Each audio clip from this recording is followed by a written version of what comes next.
Я считаю это гордостью, потому что, не так просто.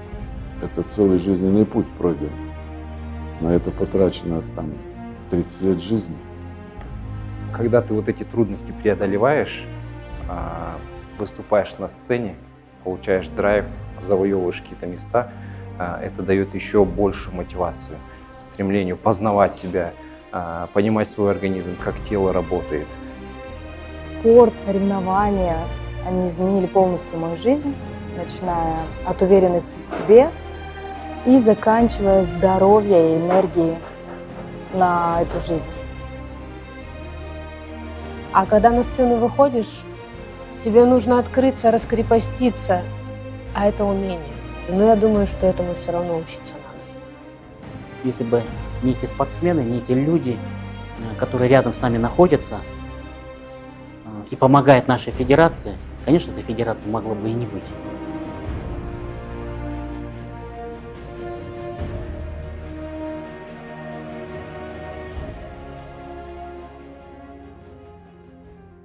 Если взять развитие бодибилдинга и вообще силовых видов спорта Казахстана, то давайте возьмем 91 год, 16 декабря, независимость. И с этого дня мы шагнули, такое мировое, можно сказать, вошли в мировое сообщество. Первый зал, который был, можно сказать, меккой этих силовых видов спорта Казахстана, это АДК, который находится сейчас на пересечении Абая и Роза Бакиева. В глубине, ниже стадиона, находился зал тяжелой атлетики. В этом зале занимались, и бодибилдеры, пауэрлифтеры, армрестлинги, гиревики, штангисты. В общем, весь такой микс. Просто стояли стойки для приседания, стойки для жима, разные калиберные гантели. И никто не обижался. Все вместе тренировались в одном зале, представляете, да? В 93 году ко мне пришел господин Сергей Коржов. Говорит, вот у нас есть федерация, но нет денег. Я сказал, давайте, ребята, вместе что-нибудь придумаем, чтобы не ходить, не просить деньги, создадим какую-то структуру, которая будет помогать спорту. Вот мы. В 1988 году, когда мы только сами пришли, в аптеках появился Инпит. До этого был малыш, потом Инпит появился. Вы представляете, парни, которые тренировались в подвалах, мы шли в аптеке объемом рук 50 сантиметров и говорили, дайте детское питание. Создали магазин, открыли. Не было нигде ни питания в Казахстане, ни тренажеров. Мы начали завозить все это с Коржовым. Мы открыли магазин Flex. Его задачей было помогать начинающим спортсменам, вообще всем спортсменам. Грим делался из сурика. Первый грим это сурик. Мы с супругой дома варили на всю сборную. Вот представляете, дома стоял такой духан, ее компонент был сурик, варился на подсолнечном масле. И варился он буквально-таки где-то 5-6 часов, пока он не растворится в этом масле. Вот. И мы варили вот такими 3-литровыми банками, потом их разливали на маленькие баночки, раздавали каждым спортсменам. Вот так вот делались первые шаги. Но у нас в душе был такой подъем, такое стремление, такой драйв, что это надо делать.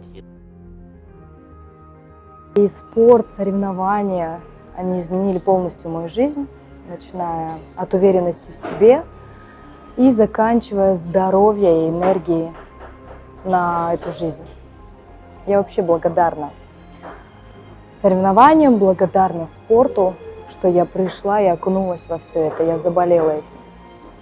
С 83 килограмм, с 2 детьми, в депрессии после родов, трансформация произошла просто грандиозная.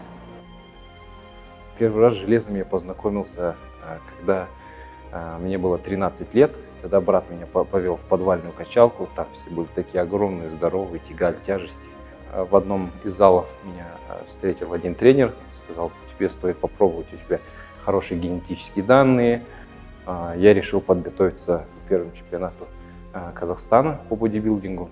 Тогда я еще не знал, что такое подготовка, я просто качался и вышел на сцену. Вот только когда ты выходишь на сцену, ты понимаешь, что это такое.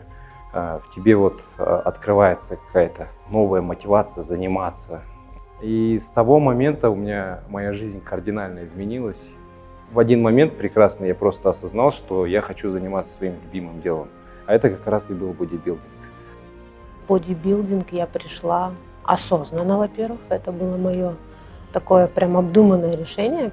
Ну и я нашла для себя выход, это пойти в бодибилдинг, строение тела, ну, все дела. Ну, меня заметили в зале и практически сразу начали, так скажем, склонять к выступлениям через боль, через преодоление себя. В этом, конечно, была сложность. Полностью, скажем так, мой образ жизни был перевернут абсолютно. Я, наверное, до сих пор, вот по истечению скольки, 20 с лишним лет, я, наверное, выйду на сцену, меня все равно колбасить будет. Уровень спортсменов я бы охарактеризовал как нестабильный. То есть, особенно то, что касается женских категорий. У нас девочки выступают 1-2 сезона, потом куда-то исчезают. Даже несмотря на то, что вроде бы добиваются неплохих результатов даже на международном уровне. Вот. С ребятами немного получше, есть костяк такой, который повышает свой уровень от соревнований к соревнованию. Поэтому хотелось бы пожелать ребятам более профессионального отношения к этому занятию, которое они выбрали. Режим вообще был очень сложным моментом, когда тебе нужно ходить с контейнерами абсолютно везде, есть в машине, когда у тебя прозвенел будильник, не спать. Когда ты хочешь спать, у тебя нет сил, а ты встаешь, и тебе нужно тренироваться. Уважение к тебе, когда ты достигаешь каких-то успехов, когда ты учишься преодолевать себя, это, наверное, уважение мужчины к тебе. Изменилась семейная жизнь.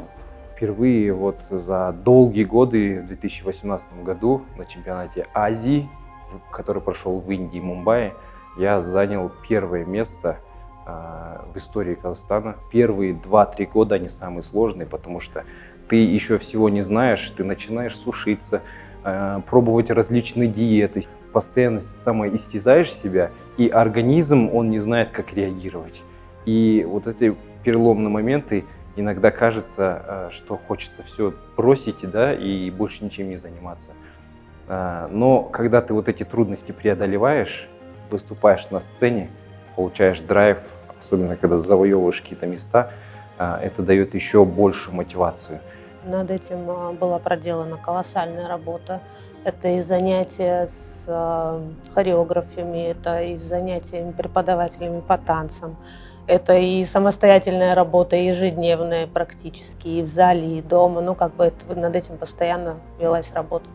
Мы четко знали, куда мы движемся и куда мы придем. Я же уже втянулся. Я не могу без этого вида спорта, который стал частью моей жизни.